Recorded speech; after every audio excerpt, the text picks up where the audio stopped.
that diversity of upbringing, right? Having grown somewhere and going to another place is good. The diversity, for example, of a career, the fact that I spent a good chunk of my career in academia, a good chunk in industry, that diversity, I think, has helped me understand things better, help understand the impact of technology and research better. But if we can remember that we were labeled before people knew anything about us, and think that that happens to Hispanic kids today. We both left our parents' houses. We got married. We went to live together. We moved to another country.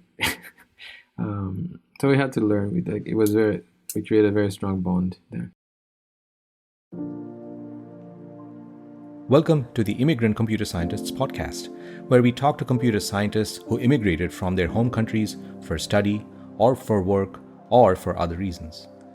In these oral history interviews, you will find established and renowned computer scientists from across academia and industry narrating their experiences of immigrating from where they grew up to a completely different land, often the US.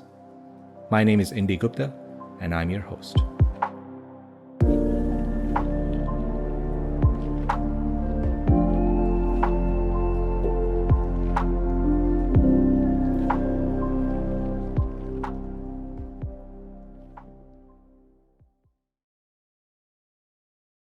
Many immigrant computer scientists have a linear path, first into computer science and then into the US.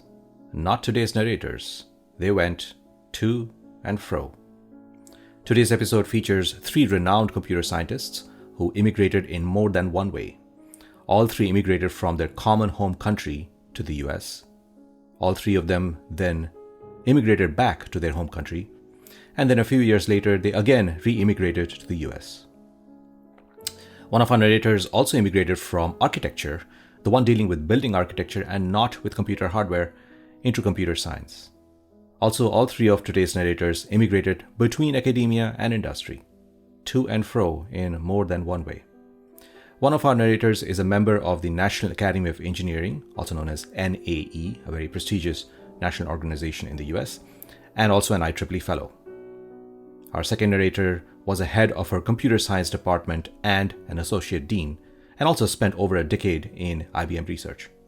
And our third narrator, the youngest of them all, stood first among 42,000 candidates in the entrance exam to one of Brazil's largest universities, UFMG, and then also spent time in academia and in industry. All 3 also happen to be from the same nation in South America, Brazil. Rather than generalizing or drawing conclusions about these oral histories, this episode highlights a few common themes and the very different experiences of these 3 narrators in their own voices. These are only excerpts from the full oral history interviews, which will be available as the subsequent episodes in this podcast. A little bit about the history of Brazil. According to an excellent article in the New York Times titled A Brief History of Brazil, Brazil proclaimed independence in the 1800s and was subject to military rule in the 1900s. We'll come back to that later in the episode. With a population of 210 million as of 2019 and an area of 3.28 million square miles, Brazil is the 6th most populous country and the 5th largest country in area in the world, respectively. We may hear a bit more of Brazil during the soccer tournament years or in the political news, yet the support for education and universities and the tech sector in Brazil has been strong over decades. So much so that you may have heard of the BRIC nations, BRIC, 4 nations that are some of the fastest growing economies in the world. Brazil is the B in BRIC, the others being Russia, India, and China.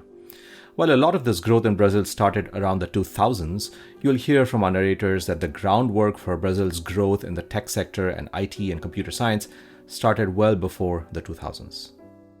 Oh, and our 3 narrators also grew up in 3 different decades. To pick a point of comparison, they received their PhDs respectively in 1986, 1997, and 2008. Today's lead episode features 3 computer scientists who immigrated from Brazil. I briefly describe the speakers in the order that you have heard them so far. So that you may recognize them, here they are. The first voice is that of Rico Malvar, now a distinguished engineer at Microsoft and one of the original directors of the Microsoft Research Labs itself. Rico immigrated from Brazil to the US first in 1982 for his PhD at MIT, then returned to Brazil in 86 to be a professor at a Brazilian university, and then re-immigrated to the US in 1993 to industry and stayed in industry and in the US for good. I wondered what made him go to and fro. Here's his voice for your reference. That diversity of upbringing, right? Having grown somewhere and going to another place is good. When you hear this voice, remember 1960s high school, 1970s BS, and 1980s PhD. Our second narrator is Dilma da Silva, a professor of computer science at Texas A&M University and a recent head of that department. Dilma first immigrated to the US in 1990 for her PhD at Georgia Tech, returned to Brazil, yes, to be a professor in 1997, but then again re-immigrated to the US in 2000 to join IBM Research. Her to and fro journey was not done though. She immigrated from industry to academia in 2014 to become a head of her department, like I mentioned earlier. What made her go to and fro, I wondered.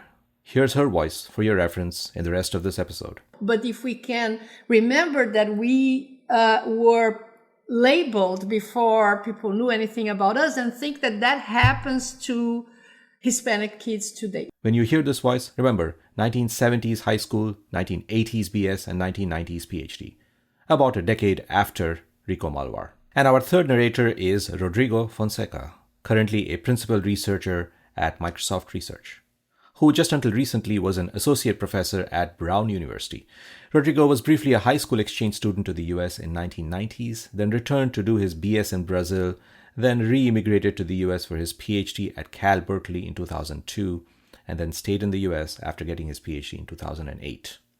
Rodrigo's first love was not computer science. He first wanted to be an architect and design buildings and sculptures and follow his passion of drawing. I wondered what made him go to and fro. Here's his voice for your reference as we go along in this episode. We both left our parents' houses. We got married. We went to live together. We moved to another country. When you hear this voice, remember 1990s high school and 2000s PhD. About a decade after Dilma and about 2 decades after Rico. In this episode, I cover across all the 3 narrators the effect of the military dictatorship in Brazil on their education, writing entrance exams to Brazilian universities, why computer scientists should still study language. I'm talking about spoken language, not programming languages, spoken language like Portuguese.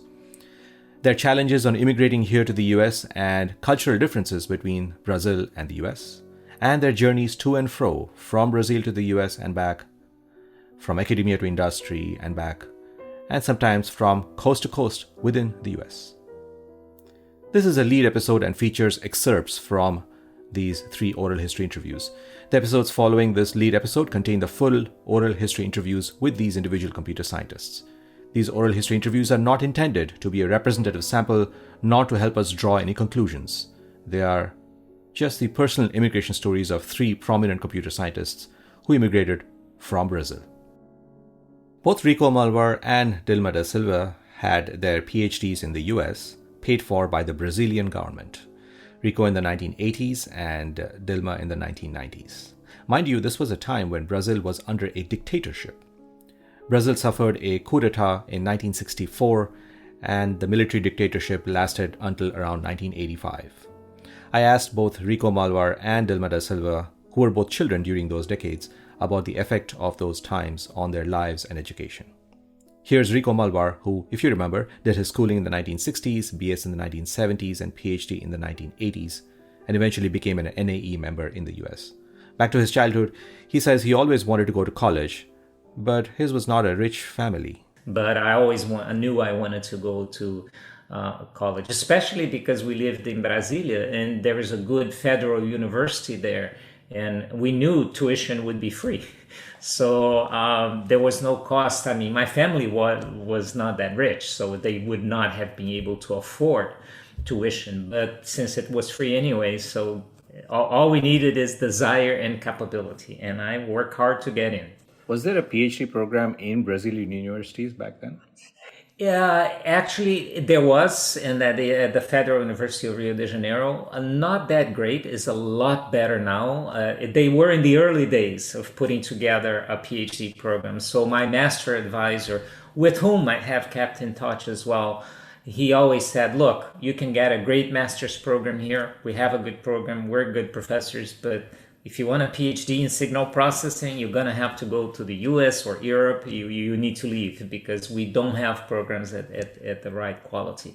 So he also advised me well. And it was common for universities to hire faculty with a master's degree? Today, no. Today is just like here. Your PhD is a requirement. But at that time, because there weren't that many people with PhDs, they would say, "Look, we will hire you at the assistant professor level, not on a tenure track," right? So you're not counting years for tenure, but you can already be here in the faculty and start learning to be a professor and all of that. But then within a certain period of time, you have to start a PhD program. If you don't start, you're out.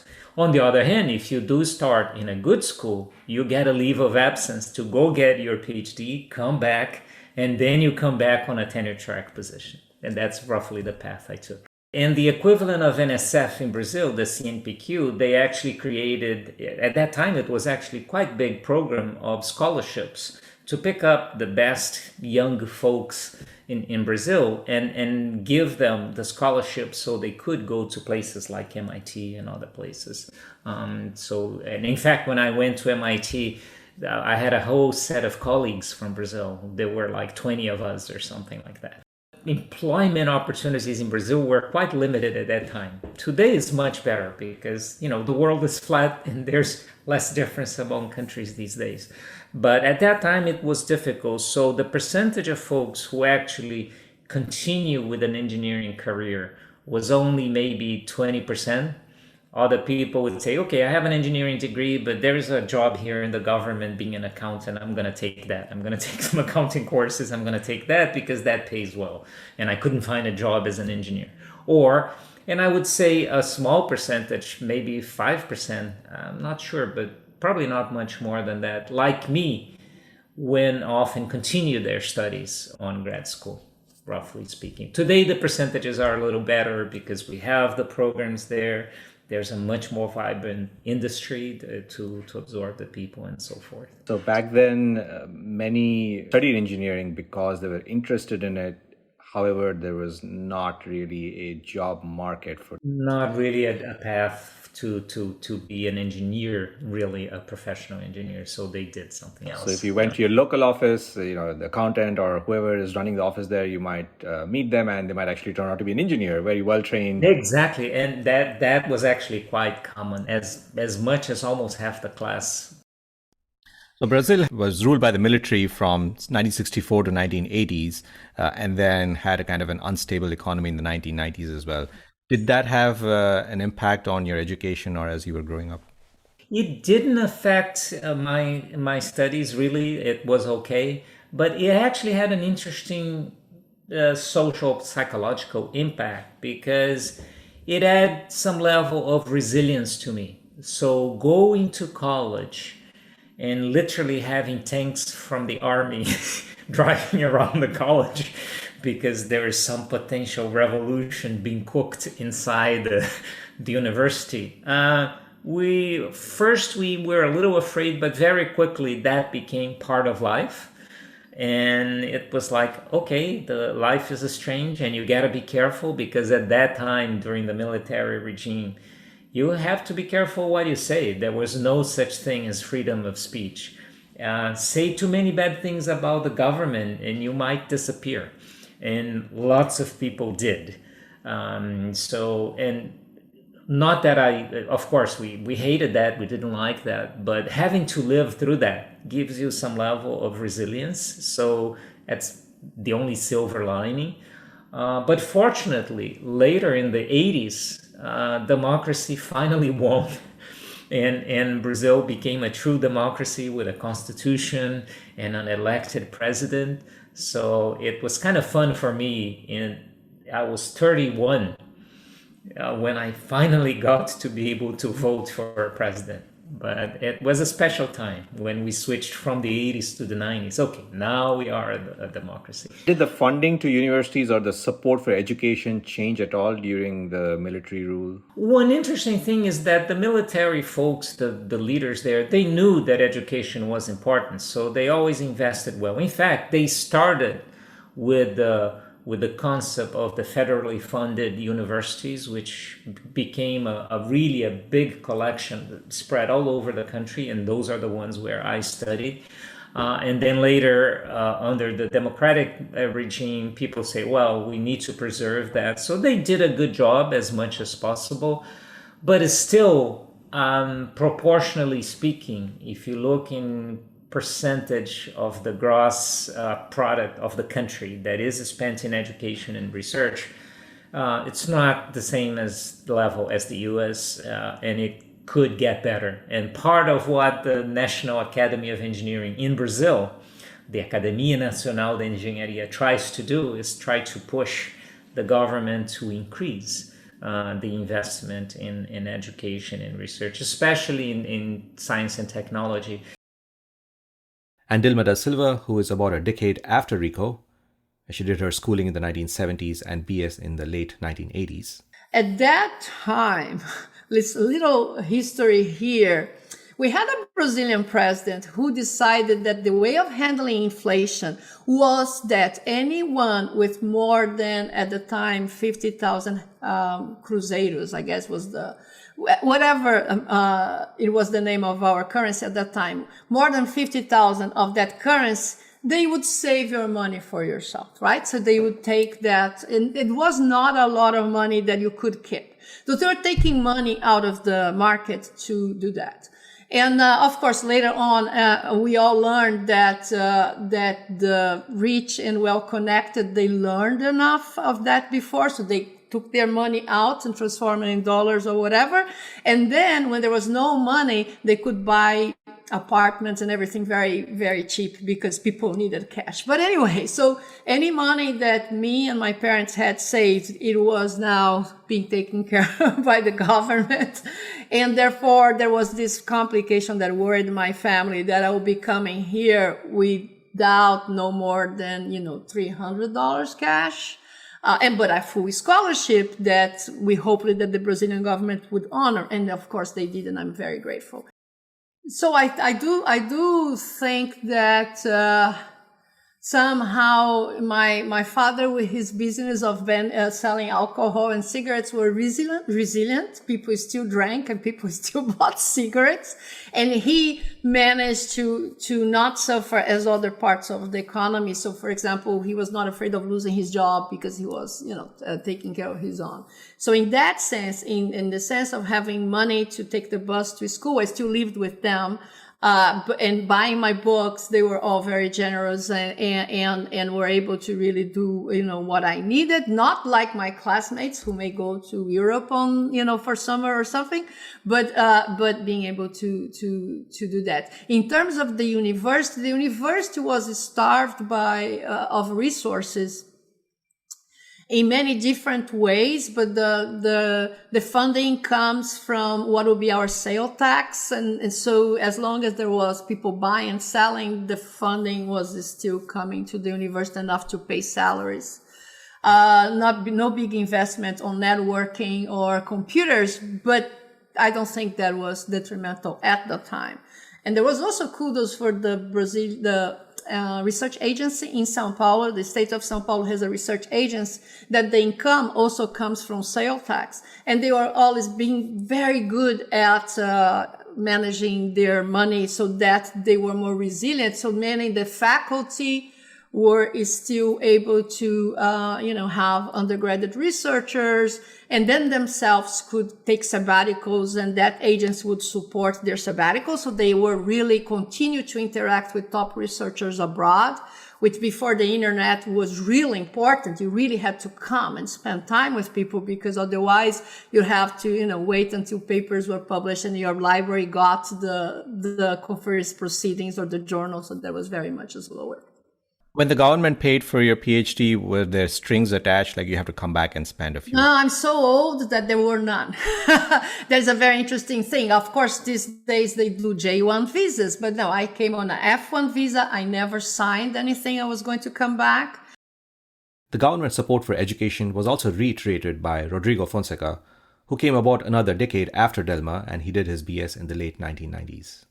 So Embraer is one of the most successful Brazilian companies. They compete with Bombardier so they're between the third and fourth largest. This is a company that makes these relatively smaller airplanes that a lot of the local airlines here fly in the US. Yeah, so there's Boeing and Airbus, right? That making the big planes, and then the second tier is Embraer and Bombardier. They make the 170s, and that's the smaller jets.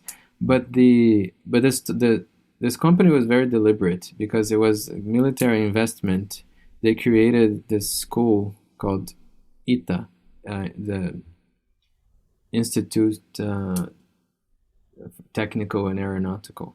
It was modeled after MIT, and it's still one of the top technical universities for engineering in Brazil. It's very hard to get into. So this was founded, I think, in the 70s, and they like super rigorous program, and they formed a lot of the engineers who then went to be able to work on Embraer, and they started building not commercial planes, but air like war planes, right?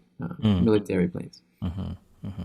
And but it was like, if you look back, what made it possible to have this high level company like doing top level engineering was this very directed investment, into very deliberate investment, and it was by the military at the time.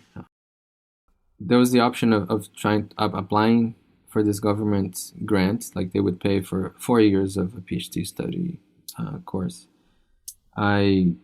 Because I think I had spent this time in the US, I had learned that most universities would actually fund their students. So I actually did not apply through the Brazilian program. Which has the advantage of that one comes with strings attached, right? You have to either go back and spend between 2 years and the amount of years that you spent abroad in a university, or you would have to pay back the government if you decided to stay. And so I wanted to keep my options open. This is the Immigrant Computer Scientists podcast episode titled To and Fro, featuring immigrant computer scientists from Brazil. One unusual experience common to both Rico Malvar and Dilma da Silva is that they were both faculty in a Brazilian university, their own universities, while they were also doing their respective PhDs in the US. Rico in the 1980s and Dilma in the 1990s. Here's Dilma talking about it. You came to the US in 1990 to do your PhD, just to put some years on the timeline. And so that was at Georgia Tech, and then you finished your PhD at Georgia Tech in 1997. In parallel, your CV says that you were faculty at University of Sao Paulo from 1995 to 2000. The time as your faculty overlapped with the time as your PhD? Right. So the scholarship is a 4-year, and of course my advisor would be delighted to fund me for the 5th year that I needed to finish. But that was not feasible. You really had to go back to the country because I had a position at the university secured all the time. And not only secured, they were paying me a small stipend to help me. So I did want to go back to the university. My time off was limited. And here's Rodrigo, who did his BS in the late 1990s, talking about how much of his class from Brazil went to grad school at all. Actually, doing a PhD abroad from my class, I was the only one. My class was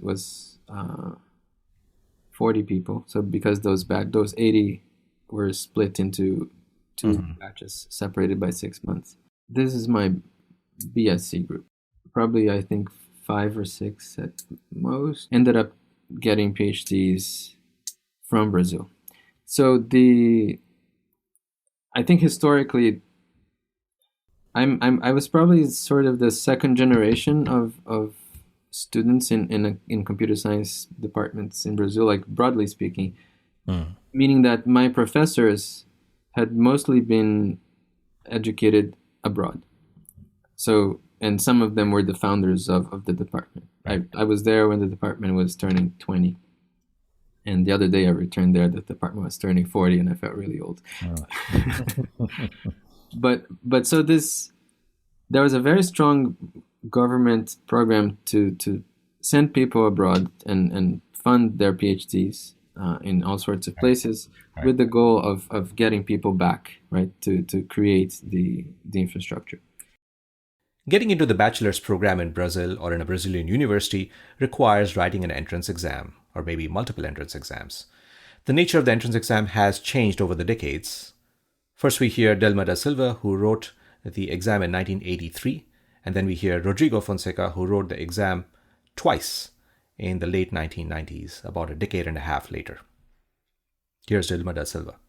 The entrance exam to the university, is that a national level entrance exam to all of the universities or the major ones? Now, at the time, you had to do for each university one. There are not that many at the time.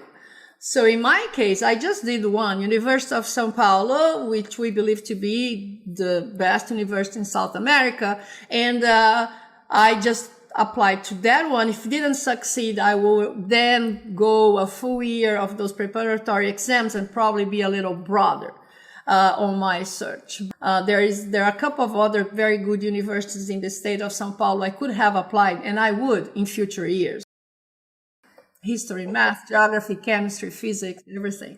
I see. Okay. So it's all the subjects in there. And it's just the exam, or do they also take school grades into account? Not at all at the time. No background. There is one multiple choice first exam that will, from let's say 100,000 people who are applying, then 30,000 goes to the next phase for the whole university. And that phase is written exam on all the subjects. And my parents certainly were very proud of me. Rodrigo Fonseca talks about public versus private schools in Brazil, and then the entrance exams into the universities. Rodrigo actually came in as the first ranker out of 42,000 students for his local university, UFMG, and he wrote the entrance exam twice, once for architecture and then a little bit later for computer science in the engineering stream. Going back to the educational system there, the way that it works is you have free universities that are public, and they're the best ones usually are, and the ones where you do research and everything are the public ones. And my city happened to have one of the best public ones, UFMG, because it's the state itself is among the 3 or 4 wealthiest states in Brazil. And even among schools, you mentioned you went to a private school. Yeah. I presume that there are public schools as well, and that some students go to public schools too. Yes, absolutely. There's a whole system of public education, and you can go for free, but the quality varies a lot, and it's actually sort of an unfortunate flipping of the system, in my view. At least this was what happened back then, in that you have good free public universities, and they had entrance examinations, and the admittance to the university, differently from other places, it was solely based on the score that you get on this exam, regardless of any extracurricular activities that you did, anything. Everything is summarized by this grade that you do in this exam. We're talking of the entrance to the public university itself. Yes. And is that for like any major and any stream, or is that for specific streams like CS or MEC or? So the system has changed today. When I did it, you would basically choose a major and a program of study, such as architecture or medicine or computer science, and then you would do this entrance exam, which was divided in 2 parts. One part was a big all subjects multiple choice test that everyone would do equally, and then depending on there's a second stage if you were classified. All subjects, this includes like subjects that go beyond science and math as well? This first phase was you would do all subjects from the high school curriculum. So History, geography, social, everything. yeah, exactly. So depending on your marks on this exam, you would be promoted to a second phase of the exam on a separate day, in which you would do written tests. They're not multiple choice tests, and only on a handful, maybe 3 or 4 subjects related to the major you chose. This was in Portuguese or was it in English, the exams themselves? No, completely in Portuguese. There was a big change in this system, a big unification in Brazil. So now there's a national exam. When did that happen? Okay. Probably last 10 years or so, if I had to guess. But so now there's this unified national exam that everyone graduating from high school can take, and you get a grade, and now you can submit your grade as the application for several schools nationwide. So there's a big clearinghouse now.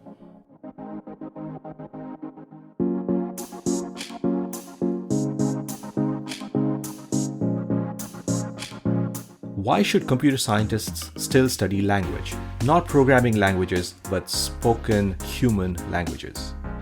Of course, the national language of Brazil is Portuguese, Brazilian Portuguese. I speak with all the 3 narrators about growing up learning almost everything in Portuguese. First up is Rico Malvar.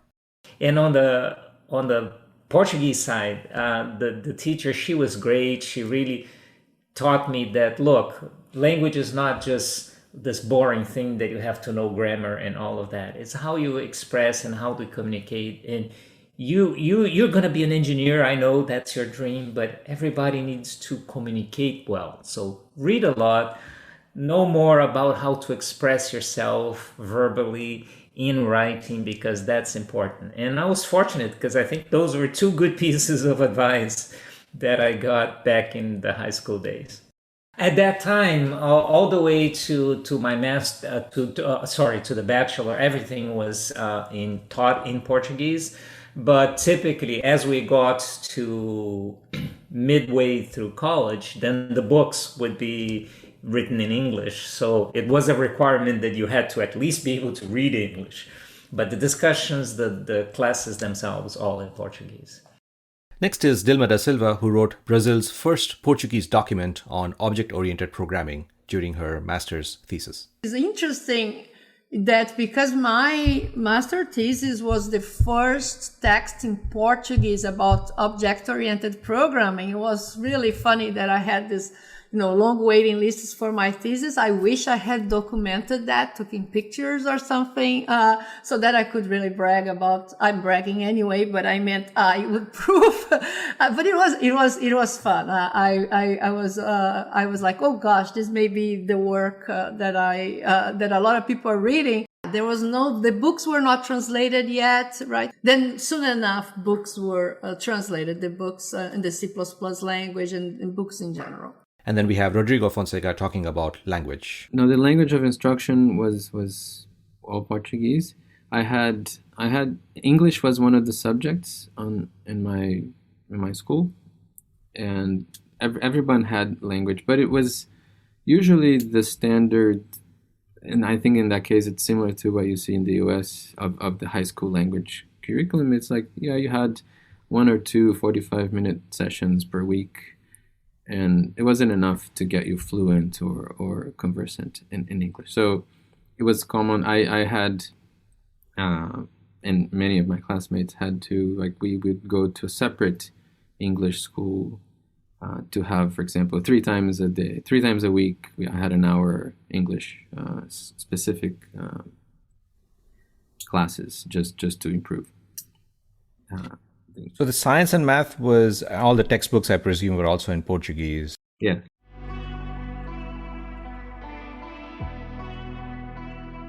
I wondered, what were the biggest challenges on immigrating to the US?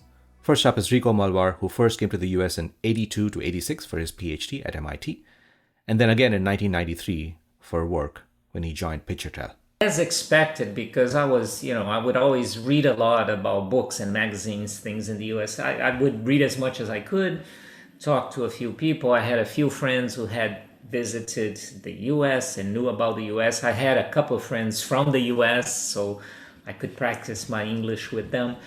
But it was actually the first time I traveled to the US was when I went to MIT to become to start my studies there.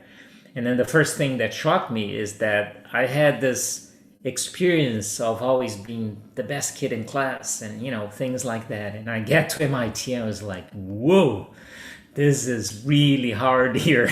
Everybody is so good. I'm just an average guy here. So I'm going to have to work doubly hard to do well here.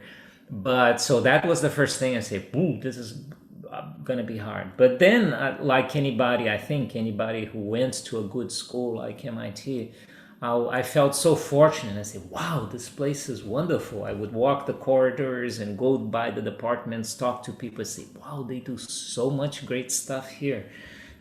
That's a great place. I'm very fortunate to be here. But it took a while until I felt comfortable.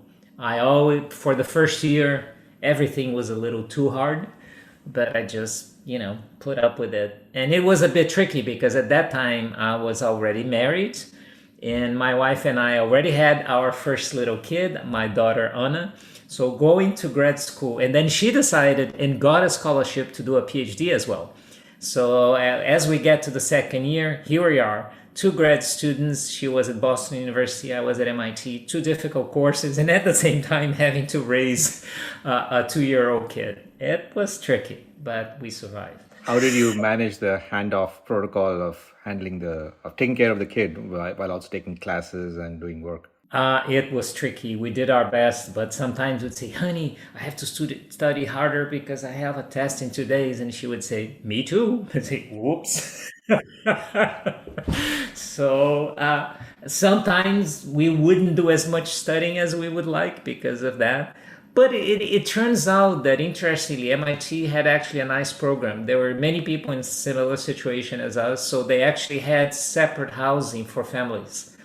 So we were able to give our daughter a semi-normal life, right? Because we would have friends and other kids and a playground. So from her perspective, hey, I'm a kid just like any other kid. She didn't see all the struggles, you know, of the parents trying to study and stuff. Just the work culture of being in industry, first-time immigrant being in industry, first-time immigrant being in grad school. Can you contrast those two experiences? It was very different because the culture is different. For example, one thing I noticed is that people are much more business-like in the U.S. I'm overgeneralizing a little bit, but my first impression, at least, I mean, we would have a project meeting and things like that. We get to the meeting and people would immediately start talking about the project and things like that. And I was like, that's not how you run meetings.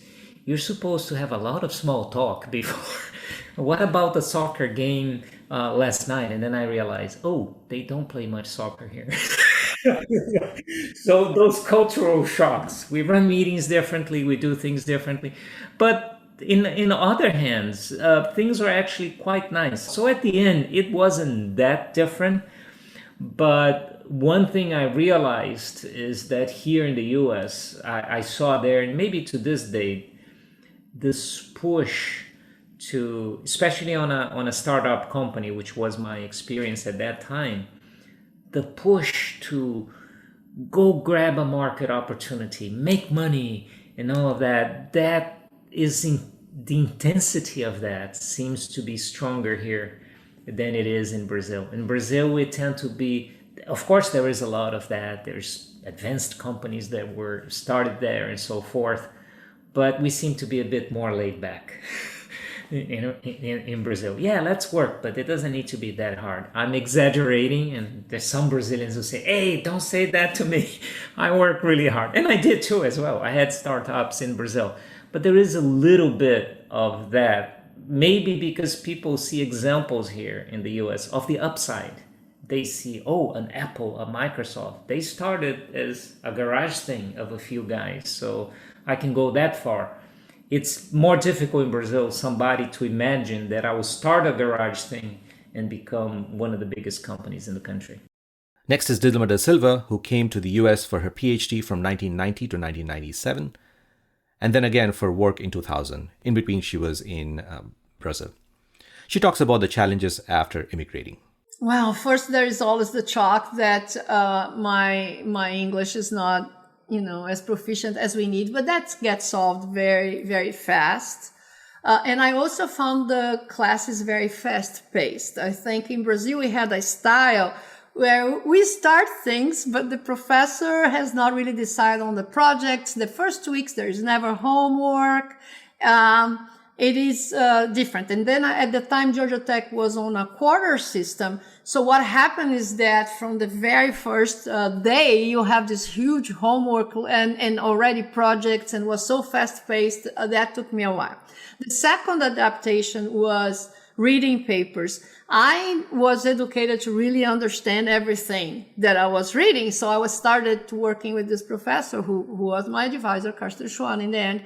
And he would ask me to read, 5 papers for the next meeting, and I could only read 1. And then I said, but I put the hours, but it's slow. And I think being European, he had been an European education. He just showed me, okay, show me your notes. And they're like, wow, you're going too deep on the paper. So that was this transition to learn how to read a paper, trying to capture what is the problem, how did it convince us that the motivation is good, and what is trying to do that is different from the before, and how is evaluating the success of the approach. And he trained me. I'm sure that if I were doing graph theory, the way I was reading paper was appropriate, but not for systems. There are so many more papers, and actually sometimes the contribution is relevant, but it is one nugget. You just have to find that nugget. It was very weird for me that I would just stay in the lab very late and not to tell anyone. That from moving that I always live with my family, and you have to tell where you are, otherwise they may be worried, something may have happened.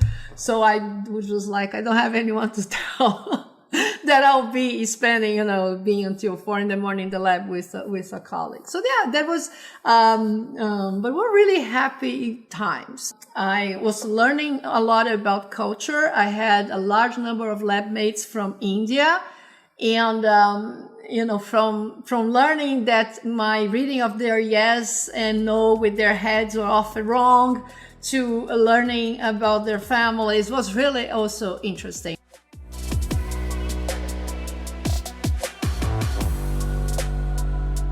You're listening to the Immigrant Computer Scientists podcast episode titled To and Fro, featuring immigrant computer scientists from Brazil. And Rodrigo Fonseca got a rather early perspective as he spent time as a high school exchange student in the US before he came here for his PhD eventually. Last year of high school, in the first half of my first year of high school, I was an exchange student to the US. And so you spent 6 months there, you said. This is in your last couple of years of high school?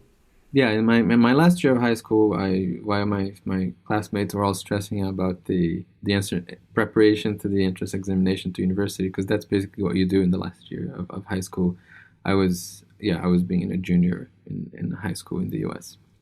How did you come to even consider the possibility of being an exchange student? How did that come about? It was pretty serendipitous. I had a cousin who's also a really good friend, and so it was a kind of a common program in Brazil to do these exchange programs, but I hadn't really thought about it too much. But then this cousin of mine said, "Hey, I'm going to this exchange program. It should be fun." And then I asked my parents, and yeah, it should be fun. And we decided to do it. And it was covered by the Brazilian government? No, this was private. Completely private. So your parents had to pay for it? My parents had to pay for it. So then you come to the US, you start in this, you start studying in the US school as an exchange student. Yeah. What was apart from language, which seemed like it was not an issue, what were the other cultural aspects that made it really hard for you to adapt? And I don't mean just culturally, I mean also, like the educational system is very different here. What were the things that struck you the most? I really liked this aspect of the choice and flexibility that you have in the American system, right? because it was very different from the prescribed system that I was coming from in Brazil. I think also because of the way that admission to universities work here in the U.S., right? That people weren't studying to the test. They weren't, and the teachers weren't teaching to a test. And so it was great to be able to explore. And I had a lot of fun in this high school had a computer science curriculum, and it was really cool. There was a lab that they were teaching Pascal in some IBM PCs, and I remember doing all sorts of interesting things in that class as well. I became good friends with the teacher. One thing that is interesting about the educational system in Brazil is that, differently from the US, like everybody in the same year takes the exact same classes. You're sitting in the same classroom and the teachers just come, right? So there's not a lot of choice. So there's a prescribed syllabus and a prescribed set of courses that everyone takes. Yeah, exactly. And I think it's probably like that in many countries, right? In the US it's different, that you have to have, like, for example, this figure of advisors that help you choose which classes to take is completely non-existent. Electives, yeah. Sometimes classes would be too easy, and the system, I think it probably has its advantages, but one disadvantage is that it has some people that are behind and some people that are bored, right? I was usually done with my things early, and I would some teachers were good, and they would. And there was no way of jumping ahead in grade or anything like that. That was not a thing that was done back then. No, there was nobody that would jump grades, I think. And the year was divided in 3 quarters, and you basically had to have 60% of the points to pass the year. And people, the other thing in the system is that because you're taking this whole package of classes, if you fail one subject, then you have to repeat the whole year. And the exams, were they spread throughout the year, like you mentioned? Was there one big Uber exam at the end of each of these quarters, or how was the exams? Usually there was one main exam for each subject in the end of each quarter, and probably a mid-quarter exam for each subject as well. That would vary, but there would always be these quarterly exams that you have to take. And so you had to have 60% of the points of the year to be able to pass the year. But they distributed more than 60% of the grades, or around 60% of the grade, within the first 3 quarters. And so usually by the end of, some people by the end of the 3rd quarter had already achieved the 60 points and would just be done with the year. But this would usually happen to me, but I would keep going.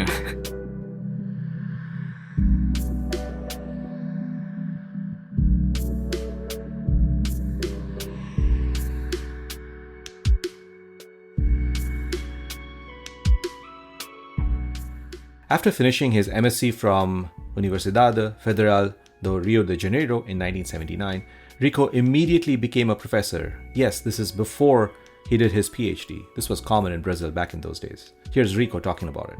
A fun thing was the very first class that I was supposed to teach when I was hired. It was March of 1979. I just started and I say, okay, Rico, you're going to teach base electronics. You know electronics well, should be easy for you. I say, oh, of course. But a month before I started, a professor left, and that professor was scheduled to teach advanced digital sequential machine design, which was a final year digital, not analog circuit. And they said, ooh, Rico, we lost the professor to teach that. And you learned something along those lines because we saw you studied that during your master's. Can you teach that? And I said, I'll do my best, but funny thing, I get into the class, the first day of class, I realize, I look at the roster, I look at the kids, and this is like final year, right? I was the youngest person in the room. So that was a kind of a funny way to start, but it worked out all right. So I learned with them, and they were patient with me. Then I asked Rico Malvar why he moved from Brazil academia in 1993 to industry in the US. You're transitioning from academia to industry, but also you're coming back to the US a second time. Right. Let's talk about the first one. So both of your parents were professors. And so what was your internal thinking in moving away from academia? You know, as I was mentioning, I feel like I'm always an engineer first and a researcher later, and I am a hacker and tinker. I just finished assembling my newest computer here, which, you know, it's a Dell computer, but I open it up, put new parts and stuff like that. So I still like to to fiddle with things. And I always felt that it's a different kind of impact that you can have in industry. And I have felt if I stayed in academia, I could have more impact, driving more interesting research, graduating good kids and helping their education and all that. Those are all wonderful things. But I would miss on the opportunity to build things as real products. And I wanted to do that. So that's why I decided to make the switch. Because I figure if this doesn't work, I'll switch back to academia and hopefully they'll take me back. And with Dilma da Silva, I talked about first moving from Brazilian academia to a US research lab in 2000, and then moving from industry back to academia in 2014. Yeah, so what happened is that a lot of talent was leaving. That is 99. They were leaving the research labs, all of them, in going and founding startups. So the research labs were actually looking at the applications coming through the internet. This is crazy. I thought, like, why did I do that? So, and after I did get an interview offer, then I talked to the many of people from my network that I knew that were in those companies in order to better prepare for the interview and also to understand what should I pay attention to. And, but I came back to the United States to IBM Research, thinking I was going to stay a couple of years and go back to Brazil. And, I thought I was going to really miss the teaching. And interesting, I love teaching, but I did not miss the teaching. I think I was still so involved in giving presentations. I become this go-to person that if a senior VP, like, what is this Zen and KVM virtualization thing? Can someone give me a 15-minute presentation? And I really enjoyed doing those kinds. So I guess I was just teaching different people without having to grade anyone. So I didn't miss that. And the jobs were interesting. So I did release my position, at the university so that they could hire someone else and, stayed longer. Around the mid 2010s, you have spent, something like a decade and a half in industry, and then you moved back to academia to become the head of the department at Texas A&M, the computer science and engineering department. Did you just grow tired of industry, or was it a new opportunity in academia that attracted you and made you make the move back? Oh, I thought I always at some point go back to academia because the mission resonates well with me. So I'm someone that at any given day, I did not know the value of the stock, Qualcomm or IBM at all. And I could see that my colleagues all knew. Okay. And of course, I want to do better for the company, but this, overwhelming goal to make it perform better on the market, was not something driving me. Of course, we know technology helps people and things like that. But again, in terms of technology helps people, if that's what I want to do, yes, it's great to be on a place where you take it to market, but the considerations on taking to market are complex, as they should be. The company has a mandate to the board of directors and everything. It's not, companies have to go after protecting their assets. It's exactly doing the right thing.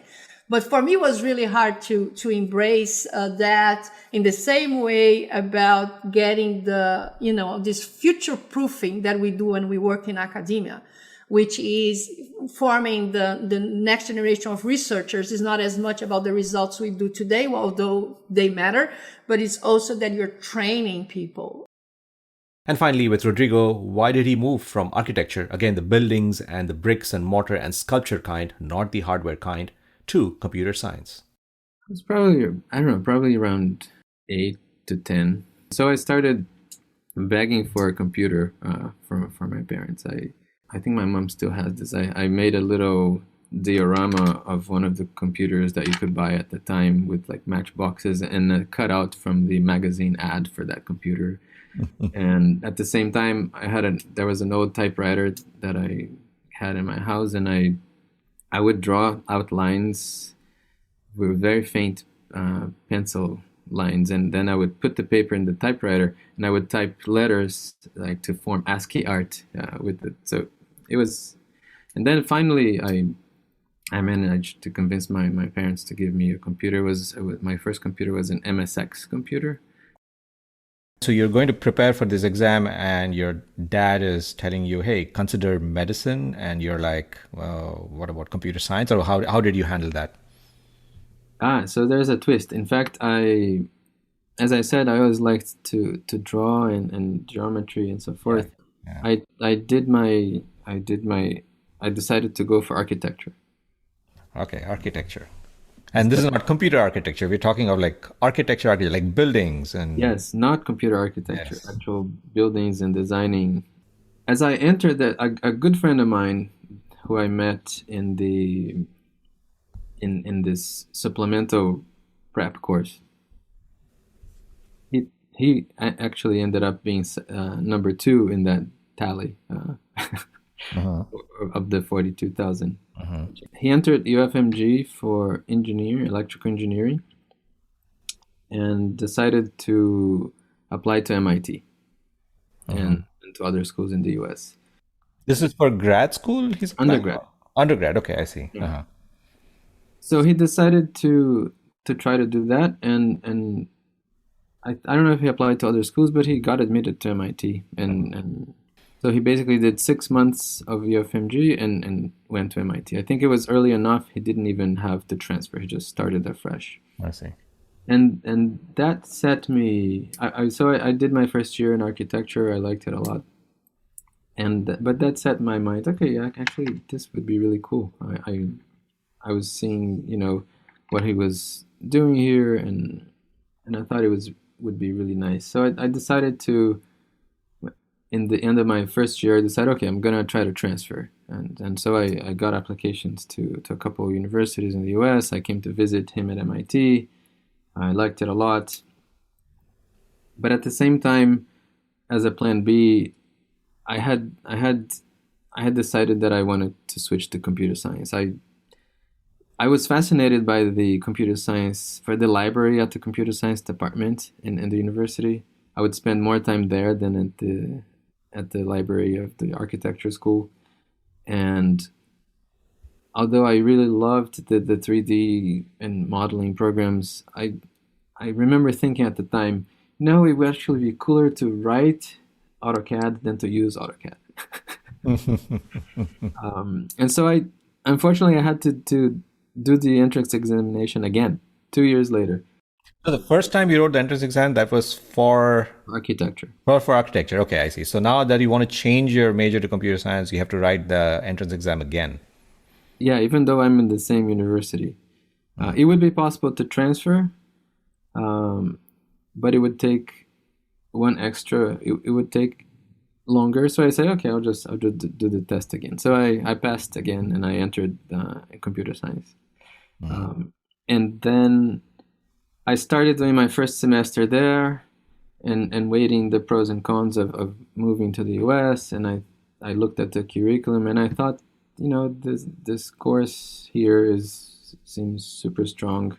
I think I'll be able to learn what I need here and maybe go to the US later. And so I decided to stay. I also met my wife in the architecture school.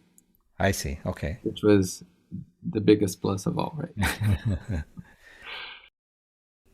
There are these key moments that could have changed things so significantly, right? That, for example, finishing my master's, had I decided to go to one of those startups, I have no idea where I would have been.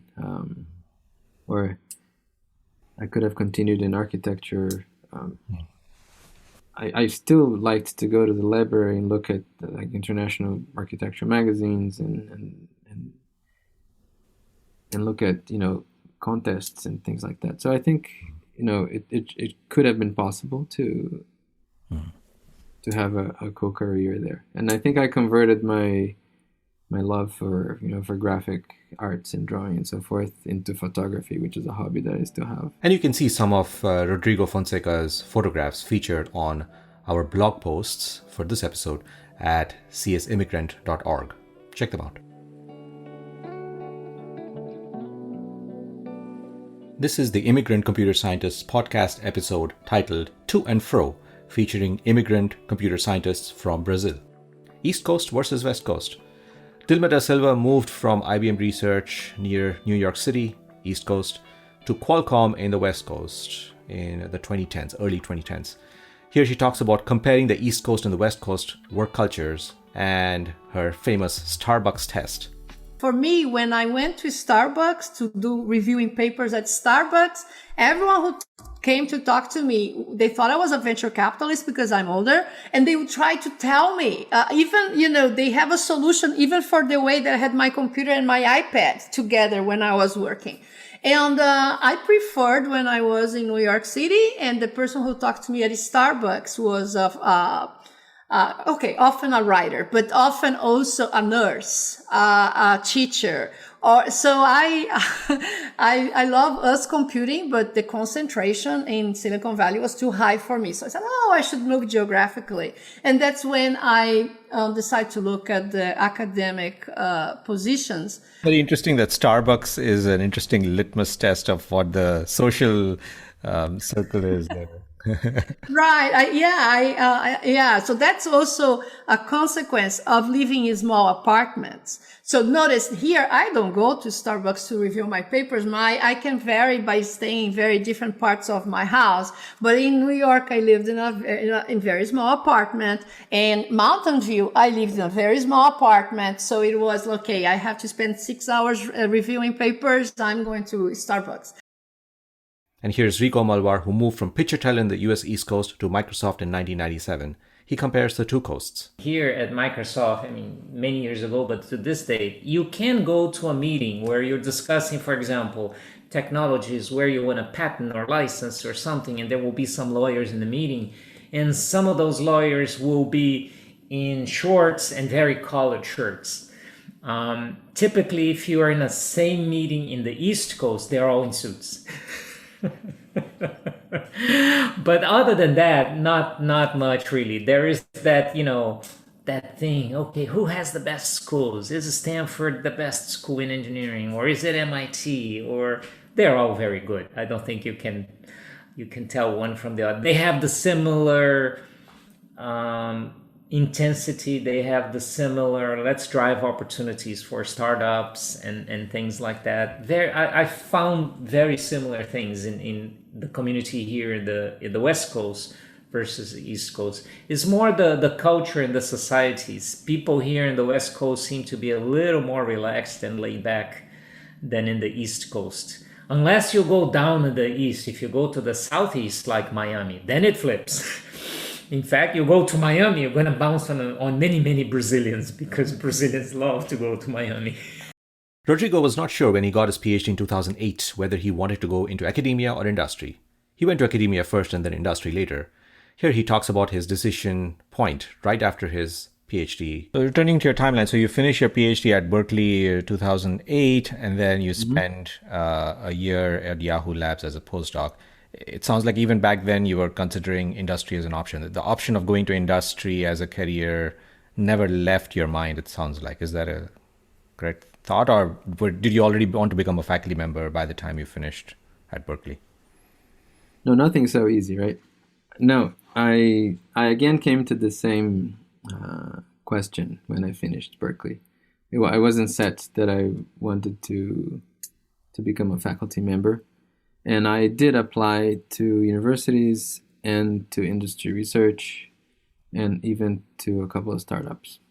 And I got a couple offers from each camp. I got an offer from Google back in 2008. I got, and in the end, I was torn between Brown and Meraki. and which later got acquired by Cisco. Meraki at the time had about 10 people. You always think back, right? When you like 5 years later, when Meraki was acquired by Cisco for over $1 billion.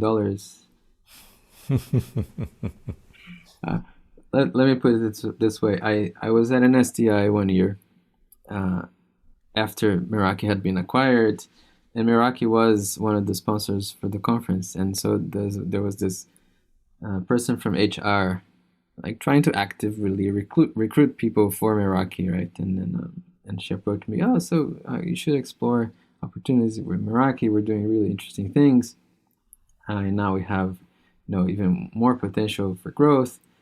And then I told her, I already had an offer for Meraki once, back in 2008, and she was like, oh. Okay.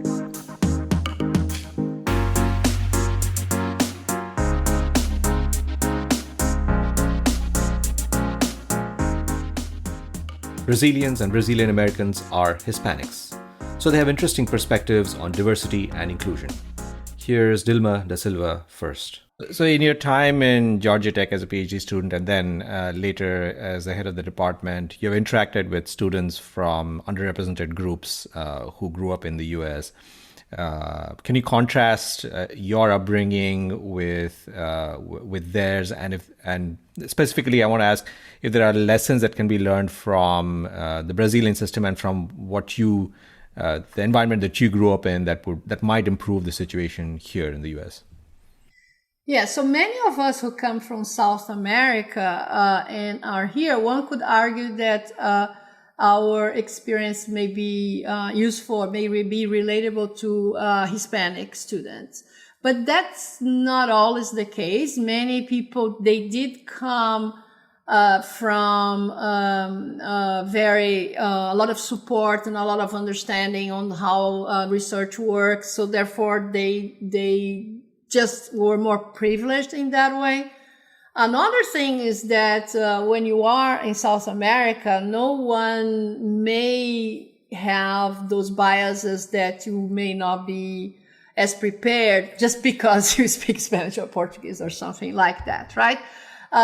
It may be that they may have other reasons, that you're female or you live in the wrong part of the city or something like that. It may still happen. So in that sense, it's not translatable. I think for me, I would see the translation more with the really first generation. In particular, here in Texas, there is a number where the parents are still not comfortable with English. So in that case, I think that my parents not being comfortable with the way information is conveyed, for example, not be able to handle maps, right? Before Google Maps took us, or any of those took us from one place to the other, that you really had to have maps. It was something inaccessible to my friend, my family. So in that sense, I think it is relatable. In particular, if they have a strong accent like I do have, every now and then people make judgments about you that disappear once they know that you are an engineer or a professor or something like that. But when people don't know anything about you, they may make assumptions about what is your job, what is your social standing. And so if we, from abroad, from any country, if those uncomfortable moments, which, fortunately they're not that common, I hope, but if we can remember that we were labeled before people knew anything about us, and think that happens to Hispanic kids today. It does happen today. It doesn't matter if the kid has parents who are medical doctors, or if the kid is is still a dreamer kid with the parents who are not citizens. It doesn't matter. They do get labeled. And I hear from many of the students here that high school counselors do not suggest they go to engineering. We have a student here who graduated with all honors you could imagine, really exceeding, but it joined Texas A&M in kinesiology. I don't even know which was the major. It was not engineering. No one ever even told him. They got here and they had roommates in engineering. And just like, oh, this is cool, and managed to change and do super well. So I do think we can remember all of us in that. Some of us professors may have students who find our accent is hard to understand. It's as a department head, Indy, I thought really interesting that on student evaluation, some students will say Professor X has no accent. First, why they're telling me that? But actually, Professor X has a strong accent, but Professor X projects the voice, talks very loudly, clearly. And while some of us, we tend to mumble. And I would see the students commenting on accent and really, if you are a faculty who your English is not as good as, someone who has English as a first language, if you could think about baby people judging your capability of teaching based on that, then we can kind of think that people may look at an African American graduate student and assume it comes from a minority serving institution where computer science was really weak. Just assume that and start to talk about that. And that may be true. Actually, we hope that we are getting students in our graduate programs that they didn't have the best computer science, because otherwise we have to wait until everyone has good computer science. It'll take too long. We can take smart people that are willing to work and help them to do better, but we shouldn't assume. We should assume as much as we assume from my student, that we don't know exactly where they did their undergrad. And here's Rico Malvar. Yeah, you see, myself, I am part of a minority to some extent, right? I am Hispanic. I come from South America. By now, I see myself more as a mixture, right? A good chunk of my life has been in the United States anyway. So I'm a I am a dual citizen, and I have this dual culture in my brain. And I'm happy that my family is like that. My kids are like that. We're all bilingual. And I think that is all good. Right? The idea that you've exposed to more than just one society, and then you have all of that. So that puts your mind more to see, there is diversity in the world. There's diversity in culture, diversity in people. So, but then you come here and sometimes you don't see much diversity. For example, both in academia and in companies, one typical example of lack of diversity is when you're building teams. For example, you're in industry or in academia, you're building a new research project. And you need people, you need students, you need interns. What do you do when you need the interns? You go call the professors in the universities you already know. Hey, do you have cool students to send to my project? And then you don't realize that you're pre-selecting who your students will be. No, you should look much broader. You shouldn't just call your friends. You should try a much broader search. And when you broaden your search, are you really taking all of society? Are you creating a program that is attractive to men, to women, to Hispanics, to people who are Black, and so forth? So, and at the end, diversity is good because it helps drive innovation. With more diversity, you have more innovation, diversity of upbringing, diversity of perspectives. People think differently. So I do think that with diversity, you gain in two ways, right? First, from a psychological and societal equal opportunity to everybody, we're all the same. But second, because innovation really benefits from diversity. So for a few years, I've been involved in many programs inside the company and some outside together with academia to help foster diversity. A good example is programs that help women in technology or women in computer science. I found it interesting that you mentioned this dual parts of the brain because of growing up in a different land and then also being in the US for many decades. I feel that kind of mind frame is a bonus, is a positive thing to have just inside of oneself in terms of being in a creative profession. And I also feel that that experience has some analogs to the mind frame of several computer scientists and electrical engineers who belong to some of the groups that are in the minority, because I think everyone brings something unique. So I just want to get your thoughts on that. Yeah, exactly. So that diversity of upbringing, right? Having grown somewhere and going to another place is good. The diversity, for example, of a career, the fact that I spent a good chunk of my career in academia, a good chunk in industry, that diversity, I think, has helped me understand things better, help understand the impact of technology and research better. I do think that everything we do, and it's an everyday. It's not just say, oh, I want to do diversity. It's every day. For example, you go to a meeting and you have a meeting with researchers in engineering, and then Joe, an engineer, comes and says some idea. Oh, what if we do X? And everybody said, oh, that sounds good. And then later, Bob, a researcher, says exactly the same thing, and everybody says, oh, Bob, that's such a wonderful idea, because Bob is this prominent researcher. And say, hey, wait a second, Joe had said exactly the same thing before, but nobody paid attention because Joe is an engineer. So, and that's the kind of thing we shouldn't let happen. Or you have a meeting and there's a lot of people and there's only a couple of women, and when they want to say something, everybody else talks over them. So if I'm in one of those, without exception, I would say, hey, Mary, what's your opinion about that? Bring them in. Because, everybody has good ideas, and more often than not, they will bring in ideas that will make a difference. So it's silly of us to not open to those opportunities. This was the lead episode on the Immigrant Computer Scientists podcast titled To and Fro, featuring immigrant computer scientists who went to and fro between Brazil and US, between academia and industry, and from outside CS into computer science.